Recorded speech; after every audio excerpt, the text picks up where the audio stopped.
Que a doce e maravilhosa paz do Senhor Jesus esteja no seu coração.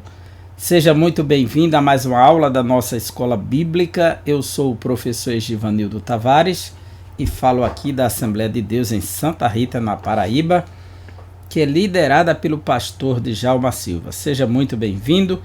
Nós estamos estudando na lição desse trimestre o livro do profeta Ezequiel. Hoje vamos estudar a lição de número 6, que traz o seguinte tema: a justiça de Deus. A Bíblia diz que Deus é justo e ninguém é justo como o Senhor, pois Ele é o justo perfeito e a sua justiça é perfeita, seu caráter é perfeito, suas obras são perfeitas. E hoje vamos ver um pouco sobre a justiça de Deus, revelada dentro do livro do profeta Ezequiel.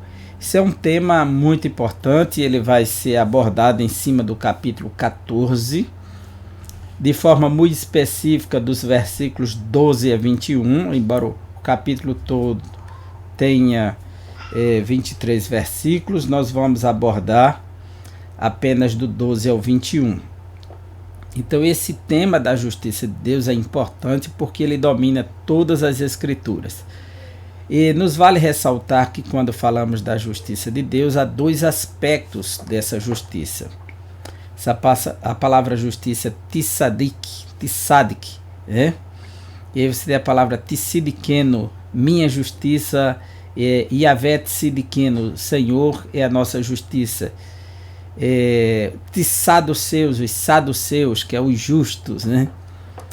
E a justiça em dois sentidos, para ser justo, a Bíblia fala do justo no sentido de ser reto, correto, no sentido horizontal, uma pessoa que cumpre as suas obrigações e que age de forma correta neste mundo. Esse seria o justo, de forma ética. E existe o justo, aquele que de fato recebe a justiça de Deus no sentido vertical, que é um tema que é esboçado no Novo Testamento, na carta de Paulo aos Romanos e nas demais cartas, que é a justiça de Cristo que é imputada sobre o ser humano. Então essa é uma justiça vertical. E é essa justiça que muda o homem de posição de condenado para justificado, de inimigo para amigo de Deus. E só acontece com os regenerados, nascidos de novo. Essa justiça imputada que é revelada no Antigo Testamento. Embora alguns alcançaram esta justiça pela fé, pois esse é o caminho de encontrar essa justiça em Cristo Jesus, e Abraão se tornou o pai da fé e ele foi justificado pela fé, a justiça vertical. Mas a lição de hoje está tratando dessa justiça mais horizontal. Os homens que viveram de forma piedosa, de forma correta, de forma sincera, e denominados de justos. E Deus vai cobrar aqueles que andaram de forma desordenada, injusta, infiel, incompatível com os seus preceitos e princípios. Então seja bem-vindo a esta aula, a justiça de Deus. Nesse tema tão especial que estamos estudando, nós temos 3 capítulos nessa lição. O primeiro é identificar o juízo divino. O que é o juízo divino? Porque quando fala de justiça, Martinho Lutero, quando lia a palavra justiça, só associava ao juízo de Deus, à ira de Deus. Até que ele descobriu que também havia a justiça de Deus imputada sobre o ser humano para que ele se tornasse amigo de Deus. E ele encontrou isso na carta aos Romanos, e que essa justiça você só teria acesso a ela por meio da fé. Então o justo ele viverá da fé, exclusivamente da fé. O justo, aquele que foi justificado. Então ele, quando escreveu aos Romanos, quando ele encontrou na carta aos Romanos essa mensagem, Lutero, ele passou a sentir paz com Deus. Pois Paulo escreveu: pois não me envergonho do evangelho, pois é o poder de Deus para a salvação de todo aquele que crê, primeiro o judeu, depois o gentio, porque nele, no evangelho, se revela a justiça de Deus. de fé em fé, como está escrito, o justo viverá da fé. Aí ele cita Abacuque 2 e 4. Então, o primeiro objetivo é identificar o juízo divino sobre os injustos. Segundo, mostrar a petição que Deus não atende. A petição é um pedido que um advogado faz em nome do seu cliente, né, às autoridades competentes, usando argumentos da lei, fundamentando que ele tem algum direito, ele tem algo por merecer. Então, fazendo uma exigência retributiva a algum dano que ele sofreu. Então, uma petição é um pedido, seja ele formal ou informal, seja oral ou escrita. No campo do direito, os advogados usam petições formais, né, com estrutura na linguagem, em todo o processo, obrigatoriamente, para fazer uma petição no campo do direito. Mas uma petição é qualquer pedido.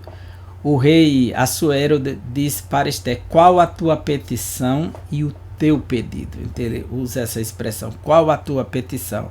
A Bíblia atualizada, a NVI, repete muito, qual a tua petição? Então, mostrar a petição que Deus não atende. Esse é o capítulo 2 da lição. O capítulo 3, nós vamos refletir a respeito da intercessão de Noé, Daniel e Jó. Intercessão de Noé, Daniel e Jó. Como assim? Os mortos não podem fazer nada.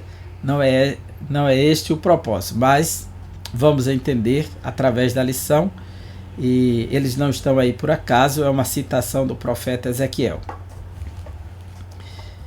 De acordo com o capítulo 14 de Ezequiel, os 23 capítulos que descrevem a justiça de Deus, do capítulo 1, versículo 1 ao versículo 11, ele fala do castigo dos idólatras, quando um grupo de anciãos vem até o profeta Ezequiel, são os líderes, né? E a Bíblia NVI traduz assim, capítulo 14, versículo 1: algumas das autoridades de Israel vieram e se sentaram diante de mim, diz o profeta Ezequiel. Então o Senhor me falou: filho do homem, estes homens ergueram ídolos em seus corações e puseram tropeços ímpios diante de mim. Devo deixar que me consultem? Então eles vieram fazer uma consulta, fazer uma petição. E Deus diz: devo deixá-los que me consultem? Então Deus já está se opondo.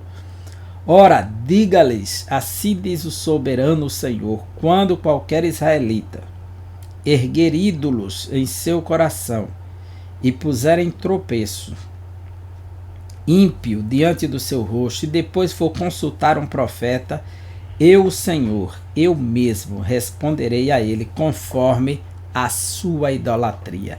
Não é conforme o que ele acha e pensa, é de acordo com a sua idolatria que Deus vai lhe responder. Versículo 5: isto farei para reconquistar o coração da nação de Israel que me abandonou em troca dos seus ídolos.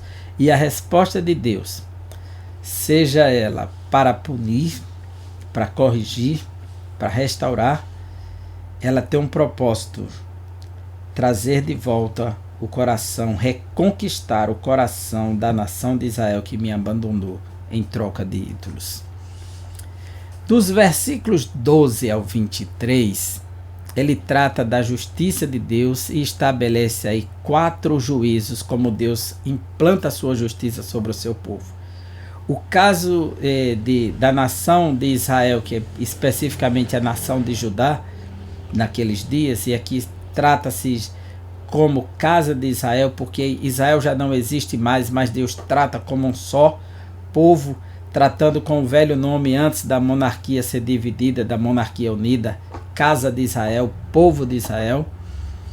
E nessa proposta dos versículos 12 a 23, Deus vai estabelecer a sua justiça, quer dizer, o seu juízo sobre o seu povo, em forma de 4 maus juízos. 4 maus juízos. Então, ele vai mostrar do versículo 13 que ele vai trazer a fome. Veja só, versículo 13. Filho do homem, quando uma terra pecar contra mim, gravemente se rebelando, então estenderei a mão contra ela e tornarei instável o sustento do pão e enviarei contra ela fome e arrancarei dela homens e animais. Então o primeiro juízo é a fome. Por quê? Já estava previsto no livro de Levítico, capítulo 26, que Deus já tinha falado para o seu povo nos seus santos mandamentos, que quando Israel pecasse, ele traria esses 4 juízos. Então o profeta Ezequiel está apenas trazendo à memória os mandamentos que Deus irá cobrar ipsis literis. Levítico 26, versículo 22. Porque enviarei para o meio de vós as feras do campo, as quais vos desfilharão e acabarão com o vosso gado, e vos reduzirão aos poucos, os vossos caminhos se tornarão desertos. 26, 26, olha só. Quando eu vos tirar o sustento de pão, do pão, 10 mulheres cozerão o vosso pão num só forno, e vos-lo entregarão por peso. Comereis, porém não vos fartareis. Então Deus disse que ia tirar o sustento, ia reduzir tanto o trigo para o povo, que 10 mulheres iam usar apenas um forno. Quando cada mulher usava um forno, então um forno serviria para 10, de tão pouco o trigo para produzir o alimento. Então Deus iria tirar, está prometido esse juízo, a fome, a escassez, né? E as alimárias, que são os animais, os quadrúpedes, os selváticos que iriam atacar. O versículo de número 15 diz assim, está na nossa leitura bíblica: se eu fizer passar pela terra nocivas alimárias, que são as feras do campo, e elas a assolarem, que fique assolada e ninguém possa passar por ela por causa das feras. Então as feras iriam dominar o espaço, trazendo prejuízo para as pessoas. Também está escrito em Levítico 26 e 22. Porque enviarei para o meio de vós as feras do campo, as quais vos desfilharão, quer dizer, vão matar os vossos filhos, e acabarão com o vosso gado, e vos reduzirão aos poucos, e os vossos caminhos se tornarão desertos.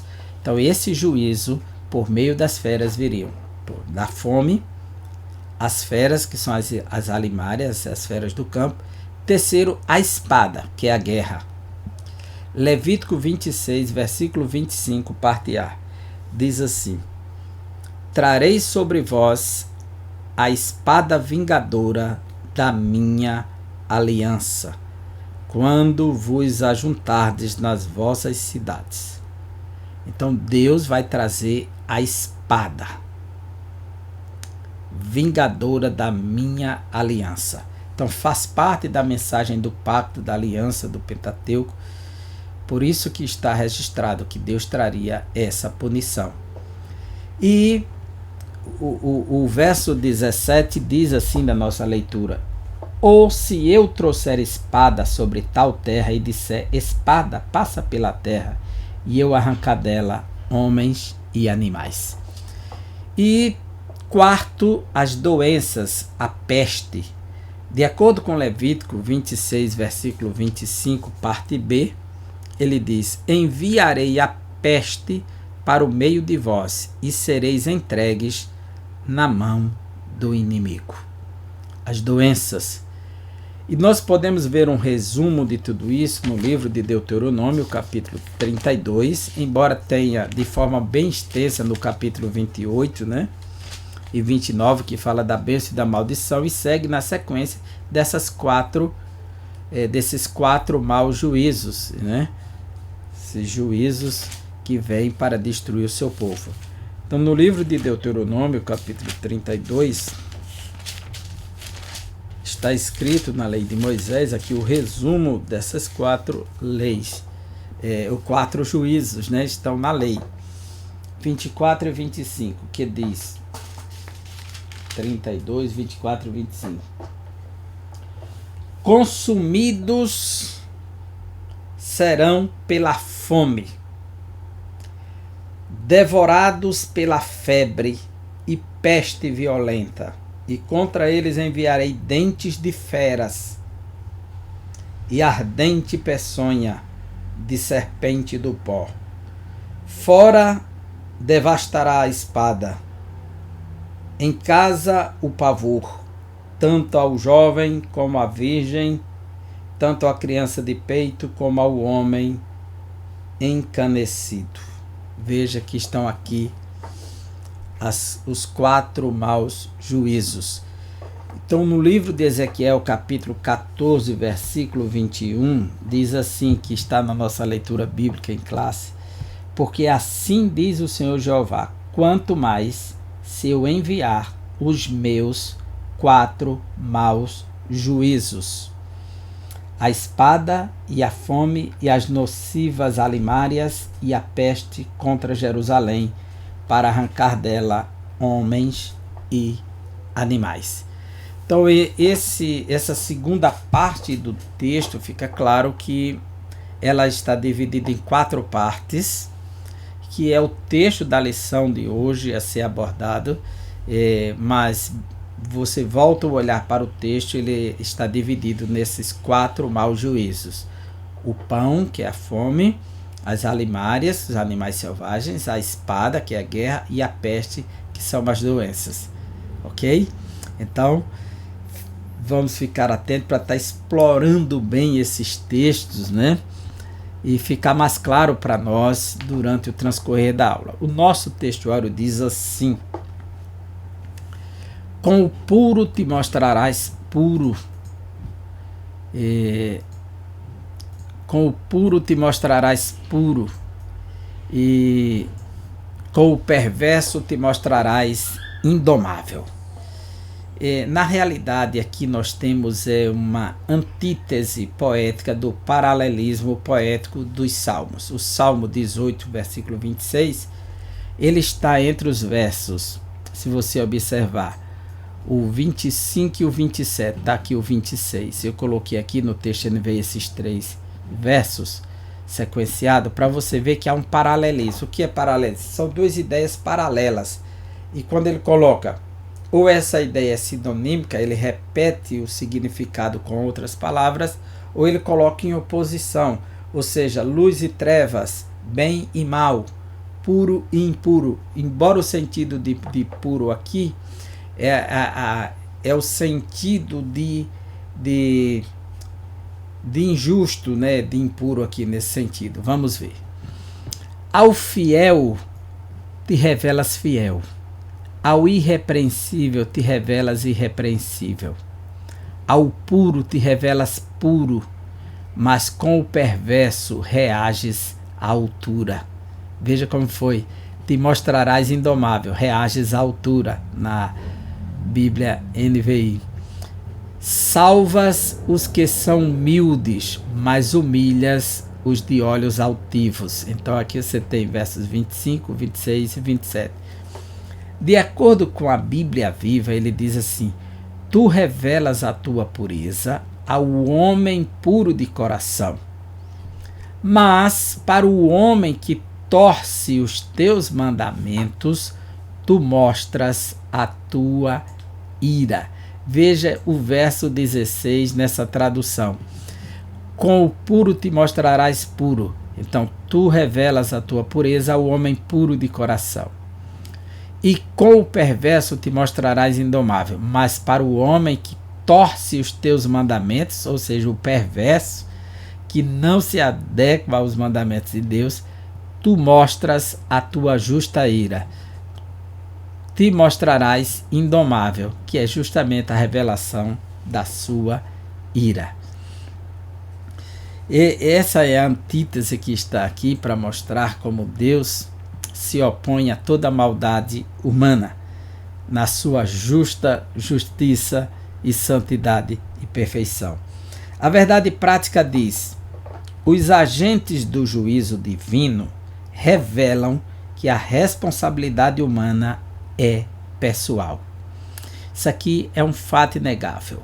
Deus só vai punir e exigir do seu povo porque ele já tratou e ofereceu a oportunidade de arrependimento, de mudança, exigindo do povo uma responsabilidade pessoal. Aqui no capítulo 14, versículo 6, veja o que Deus diz, 14:6 de Ezequiel. Por isso digo à nação de Israel, assim diz o soberano Senhor, arrependa-se, desvie-se dos seus ídolos e renuncie a todas as práticas detestáveis. Quer dizer, Deus está fazendo um chamado para Israel fazer uma escolha. E como Israel não se arrepende, ele vai chamar o arrependimento 3 vezes pelo profeta Ezequiel e torna-se inevitável o juízo, porque Israel não tem um coração para o arrependimento, mas só para a maldade. Capítulo 18 do profeta Ezequiel, capítulo 18, versículo de número 30, ele diz assim: portanto, ó nação de Israel, eu os julgarei, a cada um individualmente, viu? De acordo com os seus caminhos. Palavra do soberano Senhor. Arrependam-se, desviem-se de todos os seus males, para que o pecado não cause a queda de vocês. Então, Ezequiel 18:30. Vamos para Ezequiel 33:11. Que é o terceiro chamado ao arrependimento que Deus faz ao seu povo e termina assim, tornando-se inevitável. 33, versículo 11. Diga-lhes, juro pela minha vida, palavra do soberano, o Senhor, que não tenho prazer na morte dos ímpios, antes tenho prazer em que eles se desviem dos seus caminhos e vivam. Voltem-se dos seus maus caminhos, porque o seu povo haveria de morrer, ó nação de Israel. Deus está esperando uma reconciliação de Israel, uma mudança da parte de Israel. Mas Israel se nega a obedecer o Senhor, a se voltar para o Senhor, e o juízo trilha-se pela inevitabilidade. Então, o juízo será a prática da justiça retributiva. Ele será retribuído de acordo com a sua maldade.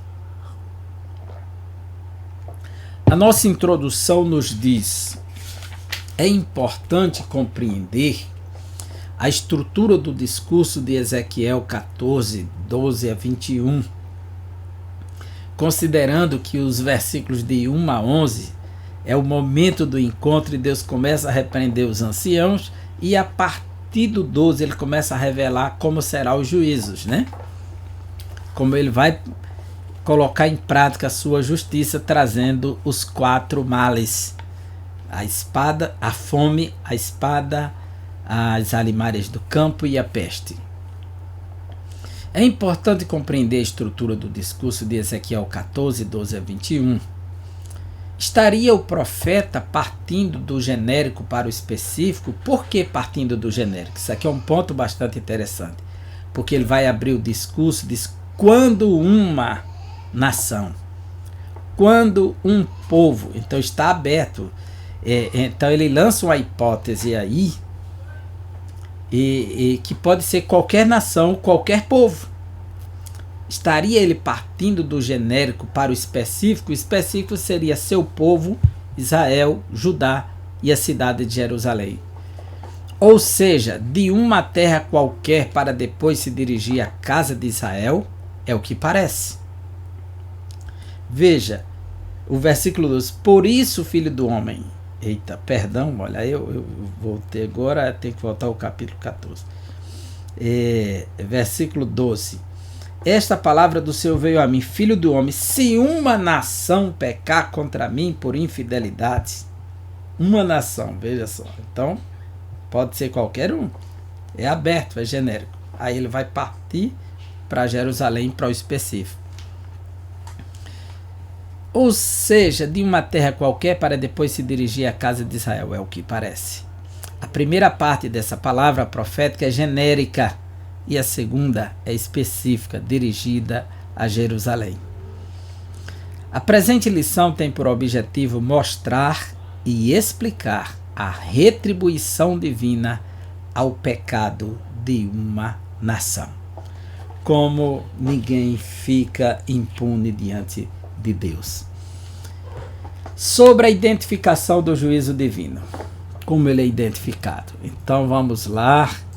Esse é um momento bastante significativo, olha só. Uma leitura atenta dos profetas do Antigo Testamento nos ajuda a compreender as ações de Deus concernente à retribuição do pecado. O discurso profético, à luz das Escrituras, ficamos sabendo que a ira de Deus nunca acontece sem uma justa causa. E nem mesmo sem um prévio aviso, conforme ele diz em Amós 3:7, que não realiza nada sem antes revelar aos seus servos, os profetas. Então ele não deixa ninguém desavisado. O Deus Javé de Israel procede dessa maneira para oferecer oportunidade de arrependimento. Veja como Deus está agindo como um meio de conduzir o seu povo para perto dele. Veja aqui no versículo 11 o que ele diz assim. Versículos 10 e 11 do capítulo 14. O profeta será tão culpado quanto aquele que o consultar. Ambos serão castigados, ou seja, o falso profeta. Isso para que a nação de Israel não se desvie mais de mim, nem mais se contamine com todos os seus pecados. Serão o meu povo e eu serei o seu Deus. Palavra do soberano, o Senhor. Quer dizer, Deus está trabalhando para que o seu povo se volte para ele. Toda a proposta dele é para que o seu povo se reconcilie com ele. Veja o versículo 6 do capítulo 14 de Ezequiel. Por isso, diga à nação de Israel, assim diz o soberano Senhor, arrependam-se, desviem-se dos seus ídolos e renunciem a todas as práticas detestáveis. Então Deus está trabalhando para que o seu povo se volte para ele. A sua ira não é sem um bom motivo. O perdão divino vem com o arrependimento, como aconteceu com a cidade de Nínive. E Jonas 3:10 nos mostra que toda a cidade se arrependeu, jejuou e buscou ao Senhor com a sua face, e Deus se arrependeu de fazer o mal, de derramar a sua ira sobre eles. Quer dizer, ele revelou a sua misericórdia no lugar da ira. Mas o tempo dessa oportunidade já havia expirado para Jerusalém. Quer dizer, Jerusalém ultrapassou todos os limites. O seu cálice transbordou, ultrapassou das medidas e agora estava jorrando e não tinha mais como ser restaurada. A vontade de Javé é abençoar o seu povo e restaurar a sua herança. Mas como ajudar quem não se ajuda? Você estende a mão, a outra mão, estende a misericórdia, a bondade, a graça, e o pessoal vai rejeitando até que chega um ponto. Por isso o castigo é inevitável. Trata-se de uma questão de justiça e santidade. Deus é justo. Não tem o culpado por inocente. A primeira parte do oráculo divino, da revelação da palavra de Deus, que está no verso 13, diz assim: Filho do homem, se uma nação pecar contra mim por infidelidade, estenderei contra ela o meu braço para cortar o seu sustento e enviar fome sobre ela e exterminar seus homens e seus animais. Quando uma terra pecar contra mim, pode-se aplicar a qualquer povo em qualquer lugar e época, porque essa fórmula, quando uma nação, quando um povo, existem inúmeras formas de Deus castigar um desobediente contumaz, que se recusa a ouvir a sua palavra. Ele torna instável o sustento do pão, conforme ele diz aqui no verso 13.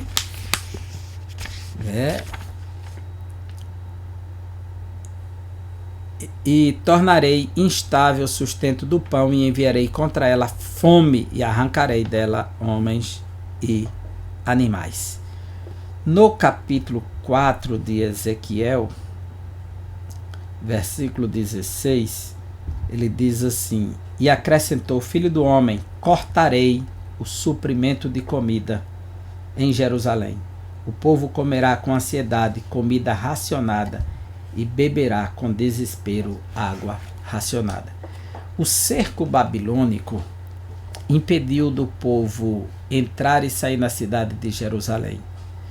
E uma das maneiras de vencer os inimigos era essa: cercar a cidade, não permitir que ninguém saia para o campo para plantar, para colher. Ninguém possa ir à sua eira, à sua vinha, ficar limitada a cidade. E assim o pessoal foi enfraquecendo, sem o alimento, sem o sustento, água racionada, as fontes externas eles perderam o acesso. E uma maneira de derrubar as pessoas. E isso procedia do Senhor, que estava punindo o seu povo, castigando o seu povo por conta dos seus pecados, para reconhecerem que só o Senhor é Deus. E a maneira que Deus tem de nos trazer de volta para Ele é o caminho da dor, o caminho do sofrimento. Ele começa com o caminho da graça e da misericórdia, um chamado ao arrependimento. Quando isso não acontece, então Ele cria os meios para que a pessoa se arrependa, para que não se perca. E no capítulo 5 ainda de Ezequiel, versículo 16, ele diz também: quando eu atirar em vocês minhas flechas mortais e destruidoras, minhas flechas de fome, atirarei para destruí-la, aumentarei a sua fome e cortarei o seu sustento. Porque o exército chegava, rodeava a cidade, cercava ela, e o pessoal ficava dentro. E quando faziam resistência, os soldados de fora preparavam os arcos e disparavam uma chuva de flecha. Nisso, Deus usa essa figura de linguagem para dizer que vai disparar suas flechas de fome para destruir e aumentar a fome e cortar o sustento do povo. Veja só como a situação está delicada para Israel. Como isso é feito? A palavra profética esclarece: com a carestia, fome e extermínio de seus moradores e até dos animais. A gente vê em Mateus 24 que Jesus diz que haverá fome e peste em todos os lugares, né? E trata-se de uma grande crise econômica nacional que chamamos de recessão financeira. É tão interessante porque esse ponto que nós estamos falando, ele representa esses 4 juízos aqui: o racionamento do alimento, as alimárias, a espada e a peste. E aqui nesse primeiro momento que nós estamos falando do texto, trata-se de uma grande crise econômica nacional que chamamos de recessão financeira entre nós. Isso é notório no livro do Apocalipse, capítulo 6, versículo 8, quando fala dos 4 cavaleiros do Apocalipse. E lá nós vemos como capítulo 6, versículo 8 diz assim: como os 4 juízos que estão escritos no livro de Levítico, no livro de Deuteronômio, no livro de Ezequiel, reaparecem aqui. Veja só. E olhei, e diante de mim estava um cavalo amarelo. Seu cavaleiro chamava-se Morte, e o Hades o seguia de perto. Foi-lhe dado o poder sobre 1/4 da terra para matar pela espada, pela fome, por pragas e por meio dos animais selvagens da terra. Esses 4 juízos, eles dominam os princípios da lei de Deus, a forma de chamar o seu povo ao arrependimento. A descrição dos agentes do juízo divino. No capítulo 14, versículo 21 ele diz assim: porque assim diz o Senhor Deus, quanto mais se eu enviar meus 4 maus juízos, a espada, a fome, as bestas feras e a peste contra Jerusalém, para eliminar dela homens e animais. Veja que a descrição do juízo divino estão aí, nesses 4 maus juízos. A gente vê no verso 17 que Deus disse: e se eu trouxer a espada, né? Você vê no verso: se eu trouxer a espada. E no 21 ele fala dos 4 que são os principais. É Javé quem manda as chuvas e fertilidade à terra e os campos, conforme Jeremias 5, 24, 14, 22, Deuteronômio 32 e 2, Amós 4, 7 e 8. É Deus que está provendo tudo. Deus é o provedor do seu povo. Deus é o sustentador do seu povo. Ao invés de agradecer a Deus, eles agradeciam as abençoadas colheitas a Baal, conforme Oséias, capítulo 2, versículo 8. Veja só que ingratidão, que infidelidade, que traição para o coração de Deus, uma coisa dessa. Ao invés de ser grata a Deus, diz assim: ela, que é a prostituta que simboliza a nação de Israel, não reconheceu que fui eu quem lhe deu o trigo, o vinho e o azeite, quem a cobriu de ouro e de prata, e que depois usaram para Baal. Quer dizer, ao invés de ser grato a Deus, tornaram gratos a Baal. Então, a seca era um sinal do castigo divino. Quando Deus trazia a seca, já era um sinal do seu castigo. Jeremias 12, 4 e Deuteronômio 28 e 23, fica claro. Vamos ver Jeremias para você ver isso aqui. E por que Deus traz essa seca como símbolo do castigo divino? Jeremias 12, versículo 4. Até quando a terra ficará de luto e a relva de todo o campo estará seca? Olha a pergunta. Perecem os animais e as aves por causa da maldade dos que habitam nesta terra, pois eles disseram: ele não verá o fim que nos espera. Que povo maldoso, né? Em Deuteronômio 28, livro de Deuteronômio, capítulo 28, versículo 23, ele diz: o céu sobre a sua cabeça será como bronze, o chão debaixo de você como ferro, quando Deus fecha por conta da maldade do povo. Se você observar no capítulo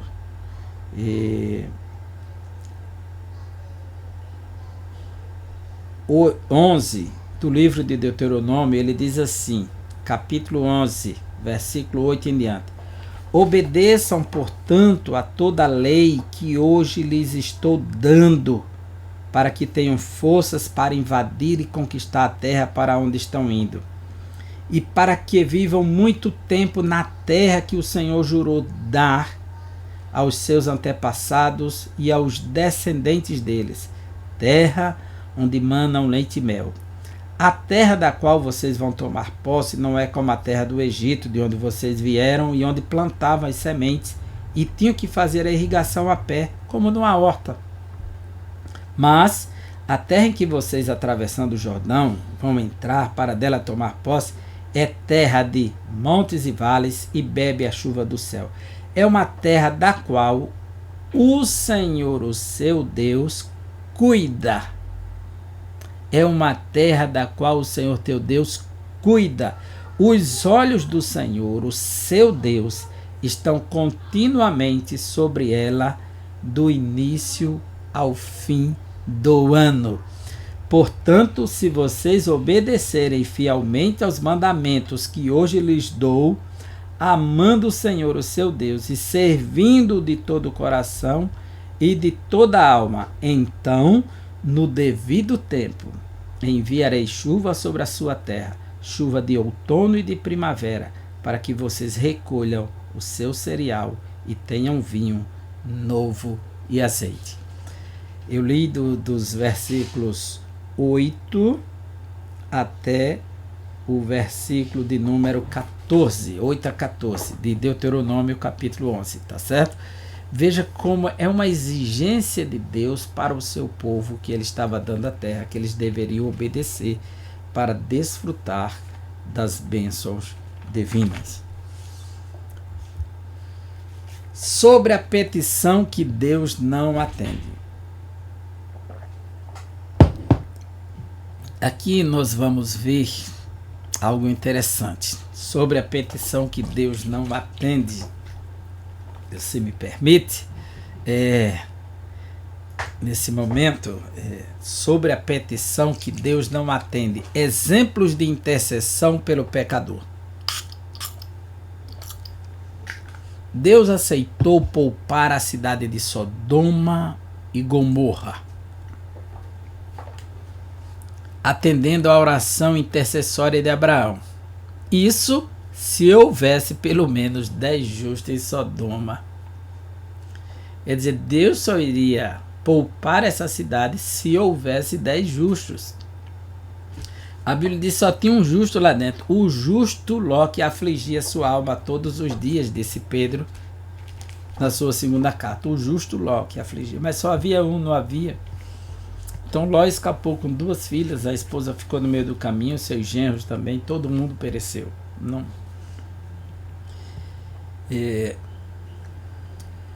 Esse é um ponto muito importante, porque nós encontramos em Jeremias e Ezequiel 2 situações hipotéticas, né? De orações intercessórias de justos que Deus não atende. O exemplo de Moisés e Samuel, o de Noé, Daniel e Jó.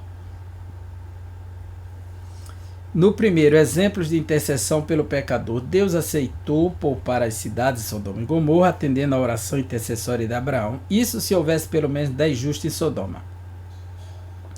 Moisés e Samuel, 2 baluartes de Israel, foram atendidos nas petições em favor do povo, nos casos de pecados e rebeliões. Moisés pediu para Deus riscar seu nome do livro da vida e eliminar. Deus disse, não, elimina o povo, não elimina você. Mesmo assim, Deus poupou aquele povo. Quando Moisés intercedeu pelo povo, diz, olha, que vão dizer as nações pagãs? Tu tiraste um povo do Egito e agora não consegue colocar na terra de Canaã. E Deus usou de misericórdia. O povo tinha feito um bezerro de ouro e Deus atende a oração de Moisés e não destrói aquele povo. Vai punir alguns e vai poupar o remanescente.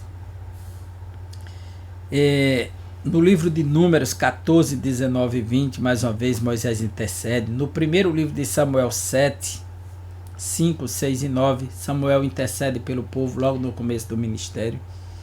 No capítulo 12 ele volta e Deus abre os céus, manda a chuva. Está sempre atendendo a oração do seu servo. E de acordo com o livro dos Salmos, a gente pode ver aqui Salmo 99. Veja o que diz esse salmo, como isso é tremendo. Versículo 6 a 8. Moisés e Arão estavam entre os seus sacerdotes, Samuel entre os que invocam o seu nome. Eles clamavam pelo Senhor e ele lhes respondia. Falava-lhes da coluna de nuvem e eles obedeciam aos seus mandamentos e aos decretos que ele lhes dava. Quer dizer, esses homens eram fiéis à palavra de Deus, por isso Deus os atendia nas orações. Tu lhes respondeste, Senhor, nosso Deus. Para eles tu eras um Deus perdoador, embora os tenha castigado por suas rebeliões. E Moisés foi castigado, não pôde entrar na terra de Canaã, né? Deus perdoou o povo reiteradas vezes. Israel se rebelou contra Deus ainda no Sinai com o culto do bezerro de ouro. Mas Deus perdoou e renovou o concerto com os israelitas, conforme Êxodo 34 e 10. Inspirados nessa experiência dos homens de Deus, que oramos uns pelos outros, Por isso que Paulo diz na carta aos Efésios para orar e pede que ore por ele, para Deus abrir a porta da palavra a ele como um embaixador em cadeias. Tiago 5,16 diz que a oração do justo pode muito em seus efeitos. E intercedemos pelos pecadores para que eles se arrependam e venham a Cristo. O subtópico diz assim: um castigo inevitável. Se homens como Moisés e Samuel intercederem, Deus respondeu, homens justos, piedosos, sabe? Eles tinham esse contato com os céus por conta da sua obediência aos mandamentos. Sempre que eles intercediam, Deus respondia. Porém, Israel chegou numa situação tão delicada que se Moisés e Samuel estivessem entre eles, Deus não responderia mais. Nem a oração do justo Moisés e do justo Samuel, que Deus não deixou cair nenhuma de suas palavras. O castigo é inevitável. As reiteradas rebeliões dos filhos de Israel ao longo de sua história, desde a peregrinação do deserto, levaram a nação a uma apostasia generalizada. Chegou-se a um ponto de que não havia mais retorno, conforme segundo as Crônicas 36, 15 e 16, quando Deus mostra que é inevitável agora a destruição e a punição de Israel. As Escrituras mostram que há situações em que Deus se recusa a perdoar a nação. E até pessoas, como aconteceu com Saul, Deus não quis mais conversa com Saul. Deus disse para o profeta Samuel no capítulo 16: até quando terás dó de Saul, quando eu o rejeitei? Que situação delicada, quando eu o rejeitei. É assim que está registrado. Deus rejeitou Saul por conta das escolhas malignas de Saul. O profeta Jeremias intercedeu pelo povo, Jeremias 14, 21, mas Deus endureceu sua resposta ao profeta, afirmando que nem mesmo Moisés e Samuel seriam atendidos se orassem em favor de Judá. Veja que Deus diz ao seu profeta Jeremias: então o Senhor me disse, ainda que Moisés e Samuel estivessem diante de mim intercedendo por este povo, eu não lhes mostraria favor. Expulse-os da minha presença, que saiam. Chegou no limite, ultrapassou os limites. Israel foi além. O pecado é uma coisa séria, a rebelião é uma coisa séria. O endurecimento do coração é coisa séria.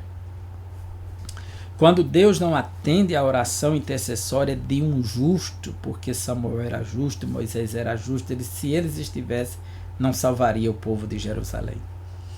A Bíblia ensina que a oração feita por um justo pode muito em seus efeitos, Tiago 5,16. Mas quando o pecado ultrapassa todos os limites, Deus não atende tais orações intercessórias. O pecado para a morte, na linguagem do apóstolo João, de 1 João 5,16, há pecado para a morte.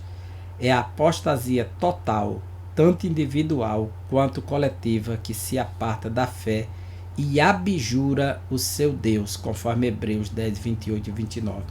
Abjurar significa renunciar publicamente o seu Deus, a sua divindade. Eles renunciaram a Deus publicamente. É uma apostasia, seja ela pessoal ou coletiva. Deus não admite o pecado de apostasia. Dar as costas para Deus, dar coices no sangue da nova aliança, pisar o sangue, ultrajar o Espírito da graça. Isso é diferentemente do pecador que se arrepende, os pecados triviais, aquela pequena rebeldia do dia a dia e depois se arrepende e pede perdão. É diferente. A apostasia é negar a fé que antes defendia. Isso acontecia reiteradas vezes em Israel. Mas no período final do reino de Judá não havia mais remédio, senão o juízo divino sobre a cidade de Jerusalém. Infelizmente, chegou ao extremo. Sobre a intercessão de Noé, Daniel e Jó. Então vamos apelar agora para 3 homens justos: Noé, Daniel e Jó. Esse capítulo 3, ele vai nos mostrar aqui como, ainda que houvesse apelo, Deus vai dizer a Ezequiel, por esses 3 homens justos, não haveria remédio para o povo de Israel, a casa de Judá. Estamos chegando ao tempo em que nem com a intercessão de Moisés e Samuel o povo seria poupado. Ezequiel refuta o imaginário popular de que Deus é obrigado a tolerar o pecado do povo por causa dos justos das cidades. Porque o povo rejeitou os profetas. A geração dos profetas Jeremias e Ezequiel conhecia o relato da destruição de Sodoma e Gomorra. Se apenas 10 justos são suficientes para Deus poupar a cidade, por que destruiria Jerusalém com um número maior de justos?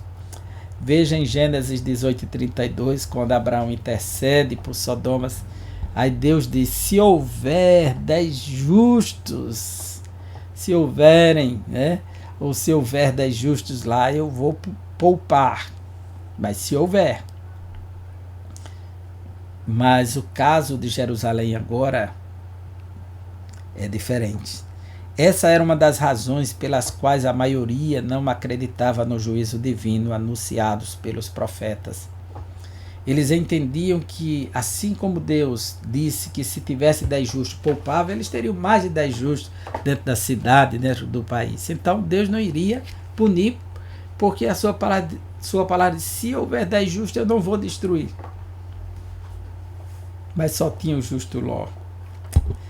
Essa era uma das razões, Esse argumento pode explicar porque Ezequiel afirma que, ainda que estivesse no meio dela esses 3 homens, Noé, Daniel e Jó, eles, pela sua justiça, livrariam apenas a sua alma.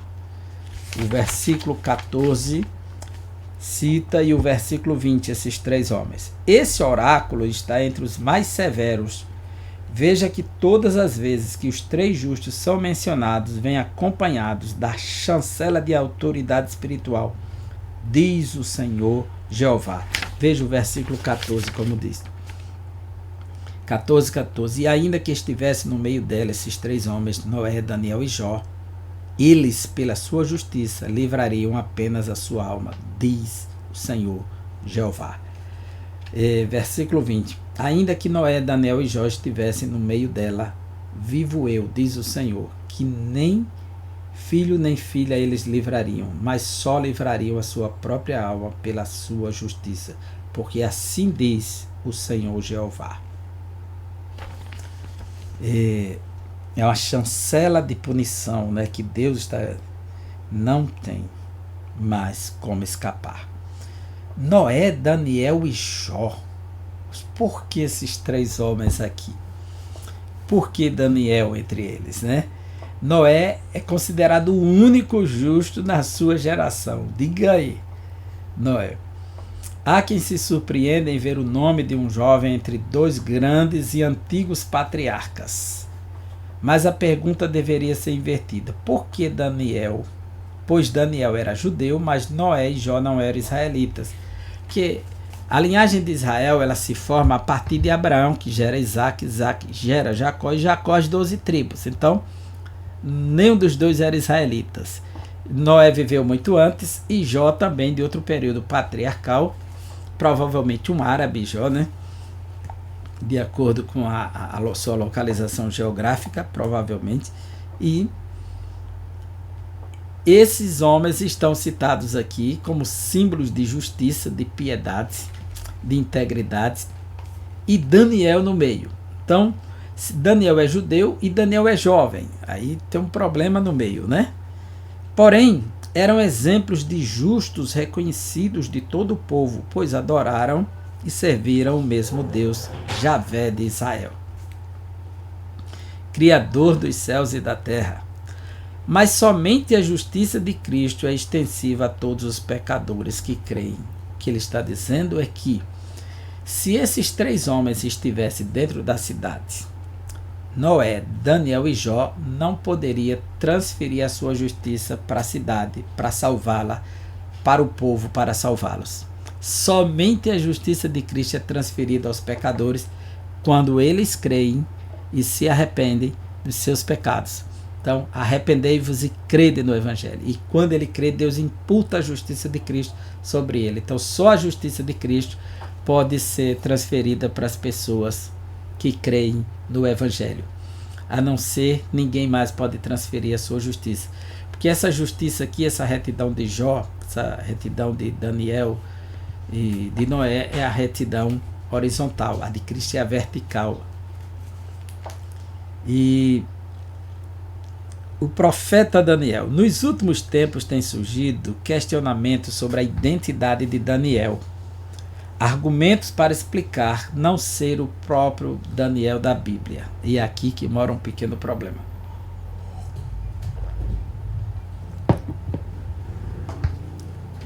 É que o primeiro problema que tem por aqui é que essa grafia que temos aqui, Daniel no hebraico, é Danel. É o primeiro problema que surge. E quando você vai olhar, aí diz assim, primeiro a grafia do nome que Ezequiel emprega. Danel não é como Daniel, usado no livro de Daniel. É o primeiro argumento, que esse não seria o Daniel da Bíblia, do livro o profeta Daniel, não seria ele. Segundo, o fato de ser muito jovem para ser contado entre 2 patriarcas antigos que não eram israelitas. E se eram patriarcas, ele não é de período patriarcal, ele é do período da monarquia e agora dos exilados de Judá. Por que ele seria citado pelo profeta Ezequiel, seu contemporâneo, um adolescente? Há muitos expositores do Antigo Testamento que consideram tais argumentos insuficientes, pois não se deve dar a importância demais à ortografia. Então eu tenho o primeiro ponto aqui, que seria esse da grafia, que o nome não é Daniel, é Danel em hebraico. Então eles vão dizer que é insuficiente usar a grafia para defender que não é Daniel. A outra questão é a jovialidade dele, né? Ele era contemporâneo de Ezequiel na Babilônia e serviu na corte. Então, o autor da lição, ele prefere ficar do lado dos eruditos que defendem que esse é o Daniel, o profeta. Veja que o próprio autor vai dizer assim. Além disso, Daniel era contemporâneo de Ezequiel na Babilônia e era ministro da corte de Nabucodonosor. A reputação de Daniel pela sua fé e sabedoria se espalhou rapidamente entre os exilados de Babilônia. Esse período que Ezequiel está escrevendo, está profetizando, Daniel é um jovem, não é ainda aquele senhor, um ancião, que vai ser lançado na cova dos leões, que vai ser chamado por Belsazar, mas é um jovem. E ele será reconhecido ali pela sabedoria e não pela justiça. Coisas bem distintas. Então, existe uma outra questão aqui, que devemos pensar bem sobre isso. Se o autor ele defende que esse é o Daniel bíblico que está falando, seguindo ainda outros autores, conforme ele elenca aqui, deixa-me ver aqui onde é que está a justiça de Deus.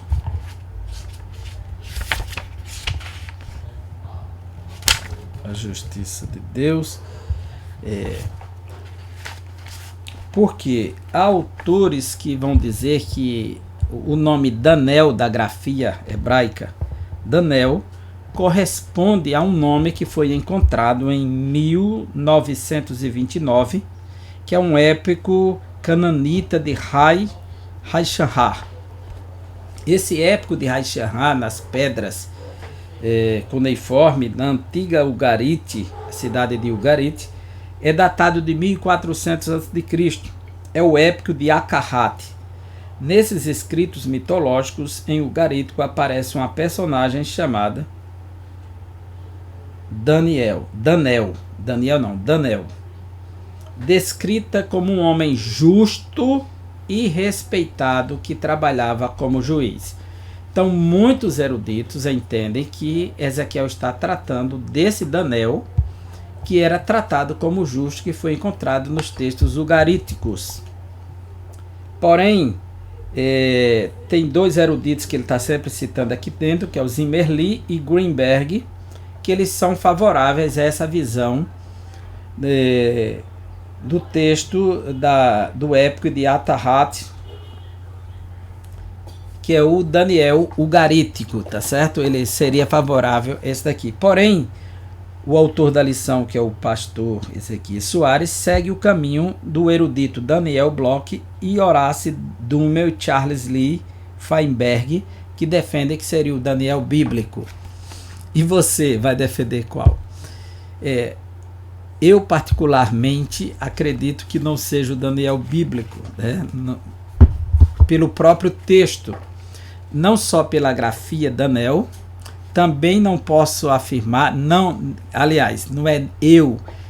podemos afirmar, seguindo outros intérpretes, que é o Daniel bíblico, porque não tem nada que diga que Daniel era justo. Fala de um jovem de sabedoria, bem específico lá na Babilônia.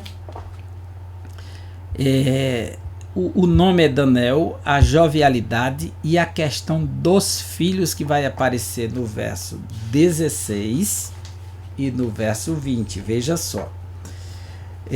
Versículo Ezequiel 14, versículo 16. Ainda que esses 3 homens estivessem no meio dela, vivo eu, diz o Senhor Jeová, que nem os filhos nem as filhas livrariam, só eles ficariam livres e a terra seria assolada. E versículo 20: ainda que Noé, Daniel e Jó estivessem no meio dela, vivo eu, diz o Senhor Jeová, que nem filho nem filha eles livrariam, mas só livrariam a sua própria alma pela sua justiça. Então pressupõe alguém que já tinha família, que já tinha vivência. Por que o profeta apelaria para 2 patriarcas do passado bem distantes e encaixaria um jovem recém-chegado na Babilônia como sinal de justiça se a sua vida estava começando, né? A outra questão é que, às vezes, nós pegamos o nome na Bíblia e interpretamos como se fosse a mesma pessoa. Por exemplo, Paulo tem um pupilo chamado Timóteo, que ele cita sempre Timóteo. Na carta aos Hebreus, capítulo 13, diz: Timóteo já é solto. Então, alguns afirmam que esse Timóteo era o Timóteo que seguia Paulo, mas o texto não diz em lugar nenhum. Então, não tem nenhum registro que Timóteo teria sido preso e foi solto. Será que a gente está falando de outro Timóteo? Então, há texto que não dá para afirmar se é ou se não é. Outra questão. A Bíblia fala de mais de um Davi. Será que ao ler Davi eu não estou pensando no rei Davi? A Bíblia fala pelo menos 7 Jeremias, contando com o profeta. Os Jeremias, dos dias de Jeremias, tinha sacerdote, enquanto Jeremias profetizava, lá de Líbina, né? Temos o Jeremias do cativeiro que retorna. E também vamos pensar aqui no Daniel. A Bíblia fala de pelo menos 4 Daniéis. Então, e se estiver falando de outro Daniel desses que vão aparecer, como sinal de justiça e que a sua vida ficou registrada. Por quê? O Antigo Testamento registra, pelo menos dentro do Antigo Testamento, 23 livros perdidos. Vou dar um exemplo. No livro de Josué, capítulo 10, cita um livro lá. Vamos lá. Josué, capítulo 10, versículo... Deixa eu ver se é o 13. Versículo 13. O sol parou e a lua se deteve até a nação vingar-se dos seus inimigos, como está escrito no livro de Jazar, ou Yatsar, que é traduzido por livro do justo, o livro do reto. O sol parou no meio do céu e por quase um dia inteiro não se pôs. E onde é que está esse livro? Se perdeu, é um deles. Esse livro é citado depois em Samuel também. Tem os livros das guerras do Senhor, tem o livro das crônicas de Ido, tem os livros do profeta Natan. São 23 livros perdidos do Antigo Testamento que são citados, que ninguém conhece. Então, tem muitas histórias de pessoas, lugares e coisas que não sabemos porque se perdeu com o tempo. Talvez a história desse Daniel também, mas era conhecido da tradição judaica. Por isso que está entre os patriarcas. Por exemplo, Daniel, o filho de Davi. O rei Davi tem um filho chamado Daniel. E nós podemos ver isso no livro das Crônicas. Confira aí comigo. Primeiro livro das Crônicas, capítulo 3, versículo 1. Estes foram os filhos de Davi, nascidos em Hebron. O seu filho mais velho era Aminon, filho de Ainoã, de Jezreel. O segundo, Daniel, de Abigail, de Carmelo. Primeiro Daniel citado na Bíblia é o filho do rei Davi. Só é citado uma vez. Não conhecemos outra vez. Então, um filho do rei Davi, da linhagem real, um Daniel. Nós temos o segundo Daniel, que é um levita. Veja, livro de Esdras, um levita. Livro de Esdras, capítulo 8, versículo 2. Dos descendentes de Fineia, Gerson. Dos descendentes de Itamar, Daniel. Dos descendentes de Davi, Ratus. E aqui um outro Davi, né? Então você tem o outro Daniel aqui ligado à linhagem sacerdotal. E o Daniel da Bíblia, ele é da linhagem de Judá. E Daniel, o profeta que nós conhecemos, está no seu capítulo 1 de Daniel, versículo 6, o nome dele pela primeira vez. Daniel, o jovem que estamos debatendo ele aqui agora. E tem o Danel, que seria então o quarto personagem. Danel, que é esse que está aqui agora, em Ezequiel 14, 14, 14 e 20 e 28 e 3, que é citado na lição. E tem o Daniel, que voltou do cativeiro babilônico com Neemias. Então vamos lá. O outro Daniel que voltou do cativeiro babilônico, capítulo 10, versículo 6. Daniel, Gineton e Baruque. Então, Daniel, esse dos expatriados que retornam. Então, quando estamos falando, se estivesse entre eles estes homens, Noé, um patriarca, Daniel e Jó,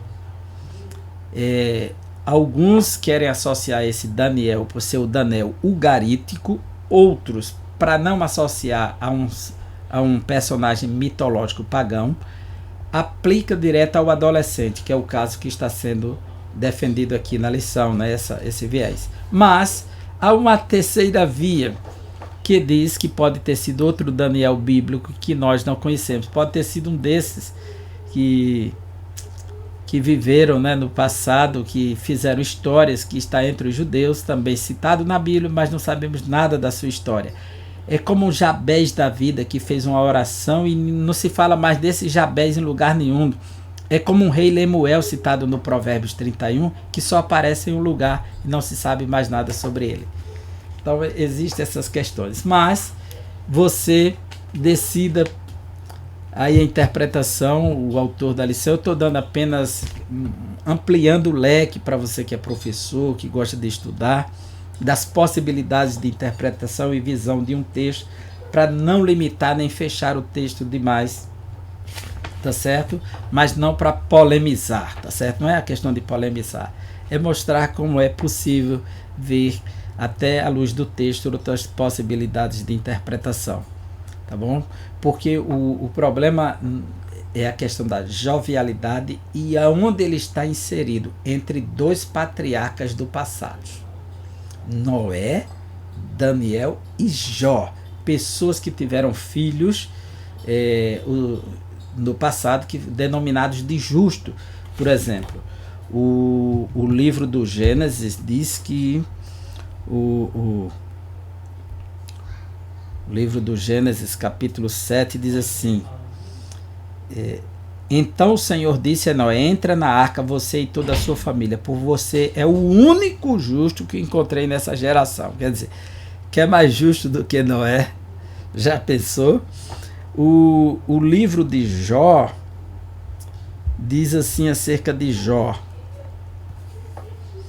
na terra de Uz vivia um homem chamado Jó. Esse homem era íntegro e justo, temia Deus e evitava fazer o mal. Mas de Daniel se exalta a sua sabedoria, seu conhecimento, e um jovem, né? Então esses homens tinham famílias, tinham história, faziam parte da tradição oral já do povo, mas Daniel está começando a viver, seus livros só serão escritos, sua história bem depois, por isso que há questionamento se esse seria Daniel, o jovem. Mas fique à vontade. Ninguém está pecando por interpretar diferente, tá certo? Não há pecado por interpretar diferente, não é antibíblico por interpretar diferente. Não, há possibilidades abertas aqui de fazer interpretações diferenciadas nesse texto. Concluímos a nossa lição conscientes de que o enfoque da justiça de Deus nesse discurso de Ezequiel diz respeito à retribuição divina ao pecado. É importante ter em mente esse conceito para não se confundir com a justiça da teologia paulina, que é a justiça vertical, que é imputada quando o homem crê, oferecida a todos. Essa justiça aqui, que é a retidão moral, ela é intransferível, não dá para aplicar sobre os outros para salvá-los num momento de crise. A justiça de Cristo não, ela é implantada a qualquer um que crê no Evangelho e se arrepender. É a justiça da teologia paulina que justifica o pecador que crê em Jesus. Espero que você tenha gostado dessa lição, que você esteja participando conosco. Deixa aí teus questionamentos embaixo, pode fazer teus comentários, participar conosco. E até a próxima aula, se Deus assim nos permitir. Deus abençoe você, Deus abençoe sua ministração de aula e que possamos tirar grande proveito desta aula tão rica, tão maravilhosa. Um forte abraço, Deus abençoe.